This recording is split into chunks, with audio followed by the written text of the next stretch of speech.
ఈ నల్గొండ జిల్లాలో కాంగ్రెస్ పార్టీకి ఉన్న అనుబంధం ఈ నల్గొండ ప్రాంతాన్ని సస్యశ్యామలం చేయాలని ఆనాటి మొట్టమొదటి ప్రధానమంత్రి పండిట్ జవహర్లాల్ నెహ్రూ గారు నాగార్జున సాగర్ని నిర్మించి నల్గొండ జిల్లాకు నీళ్లు ఇవ్వాలని నాగార్జున సాగరే కాదు శ్రీశైలం కావచ్చు ఎస్ఆర్ఎస్పి కావచ్చు ఆనాడు పండిట్ జవహర్లాల్ నెహ్రూ గారు కట్టిన ప్రాజెక్టులే ఇవాళ తెలంగాణ ప్రాంత రైతాంగాన్ని బీళ్లు తడుపుతున్నాయి.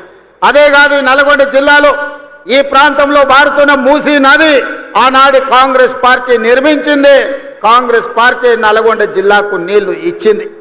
ఇవాళ నేను అడుగుతున్న మిత్రులారా, ఇవాళ ఒక ఆయన ఎట్లొస్తాడో ముఖ్యమంత్రి అడ్డుకుంటా ఆయన గోదావరి నీళ్లు తేలేదు అని అన్నాడట. నేను ఆయనకు చెప్పదలుచుకుని పక్కనే కూతబెట్టి దూరం ఉంది, ఈ పక్కనే ఉన్నాడు. ఆయన ఉన్నది 3 అడుగులు, ఆయన 6 అడుగులు ఎత్తే కూర్చున్నాడంట ముఖ్యమంత్రిని అడ్డుకుంటా అని. 3 అడుగులు ఆయనకు నేను ఒక మాట చెప్పదలుచుకున్నా. 3 రోజులు అవకాశం ఇస్తే గోదావరి జలాలు తుంగతుర్తి నియోజకవర్గానికి తెస్తా అని ఆయన పేపర్ల ప్రకటన చూసిన. 3 రోజులు కాదు 10 ఏళ్ళు మీకు అవకాశం ఇచ్చిండు. ఎందుకు దేవాదుల నుంచి తుంగతుర్తికి నీళ్లు తీసుకురావలేదు? గోదావరి జలాలతోని ఈ ప్రాంత భూములను ఎందుకు తడపలేదు అని నేను అడుగుతున్నా. అందుకే ఆయనకు చెప్పదలుచుకున్నా, అయ్యా గ్లాసులో సోడా పోసినట్టు కాదు గోదావరి జలాలు తుంగతుర్తికి తేవడం అంటే. నీకు తెలిసిన విద్య ఒక్కటే, దొరగారి ముందల చేతులు కట్టుకొని గ్లాసులో సోడా పోయడమే కానీ నీకు తెలిసిన విద్య అంతకంటే లేదు. నీ ఊరు మండలం చేసుకున్నావు, మండల ఆఫీస్ అన్న తెచ్చుకున్నావా? ఎంఆర్ఓ ఆఫీస్ అన్న తెచ్చుకున్నావా? పోలీస్ స్టేషన్ అన్న తెచ్చుకున్నావా? 10 ఏళ్ళు మంత్రిగా ఉండి నీ నాయకుడు ముఖ్యమంత్రిగా ఉంటే నీ సొంత మండలానికి ఒక ఎంఆర్ఓ ఆఫీస్, ఎంపీడీఓ ఆఫీస్, ఒక పోలీస్ స్టేషన్ తెచ్చుకోలేని సన్నాసివి ఇవాళ మా మందుల సామెలు తీసుకొస్తే సిగ్గుతో తల ఉంచుకోవాల్సింది పోయి ముఖ్యమంత్రిని ప్రభుత్వ కార్యక్రమాన్ని అడ్డుకుంటానని ఆయన ప్రగల్భాలు పలుకుతుండు. ఏది ఒక్కసారి అడ్డుకొని చూడు. మా తుంగతుర్తి నియోజకవర్గంలో కాంగ్రెస్ పార్టీ కార్యకర్తలు చూసుకుంటారు. గా పక్కనే రామరెడ్డి దామోదర్ రెడ్డి గారు ఉన్నారు ఊరికాడ. మేమందరం ఈ వేదిక మీద ఉన్న వాళ్ళు ఎవరు అక్కర్లేరు. మా దామన్న ఒక్కడు జాడు ఈ నియోజకవర్గంలో కూర్చుంటే అడ్డుకునేటోళ్ళు ఎవరో, అడ్డం పడేటోళ్ళు ఎవరో, వాళ్ళ కథ ఏందో, వాళ్ళ కమామీస్ ఏందో దామన్ననే తేల్చగలడు. ఇవన్నీ నేను మాట్లాడగలను, కానీ ఇది అధికార కార్యక్రమం కాబట్టి ఎక్కువ తక్కువ నేను ఇంకా చెప్పదలుచుకోలేదు. విషయం నీకు అర్థమైతే అర్థమైనట్టే అని నేను ఈ వేదిక మీద నుంచి వారికి సూచన చేస్తున్నా.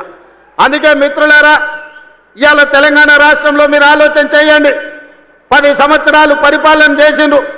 ఏనాడైనా పేదవాడికి రేషన్ కార్డు ఇవ్వాలన్న ఆలోచన వచ్చిందా? పేదవాడికి సన్న బియ్యంతో బుక్కెడు బువ్వ పెట్టాలన్న ఆలోచన ఎప్పుడైనా చేసిండ్రా? ఇవాళ 10 ఏళ్లలో మీరు ఇవ్వండి రేషన్ కార్డు, లక్షల కొద్ది రేషన్ కార్డు మేము ఇస్తున్నాం. కోట్ల మందికి 3,10,00,000 మందికి ఇవాళ సన్న బియ్యం ఇస్తే రేషన్ షాపుల దగ్గర పెద్ద పెద్ద బార్లు తీరిన లైన్లు ఉంటే ఇవాళ ఆయన అంటున్నాడు రేషన్ షాపుల కాడ బార్లు తీరినరని. మీరు గ్రామాలలో రేషన్ షాపులు ఎన్నడూ తెరవలే, బెల్ట్ షాపులు మీరు తెరిచిండ్రు. 10 ఏళ్ల తర్వాత రేషన్ షాపులు తెరిచి సన్న బియ్యం ఇస్తుంటే ప్రతి పేదవాడు పెద్దవాడు రేషన్ షాపులో సన్న బియ్యం తీసుకోవాలని లైన్లో నిలబడి ఇవాళ లక్షలాది మంది కోట్లాది మంది సన్న బియ్యం తీసుకొని బుక్కెడు బువ్వ తింటుంటే మీ కళ్ళల్లో నిప్పులు పోసుకుంటున్నారు. ఇది మీకు భావ్యమా అని నేను అడుగుతున్న వాళ్ళని.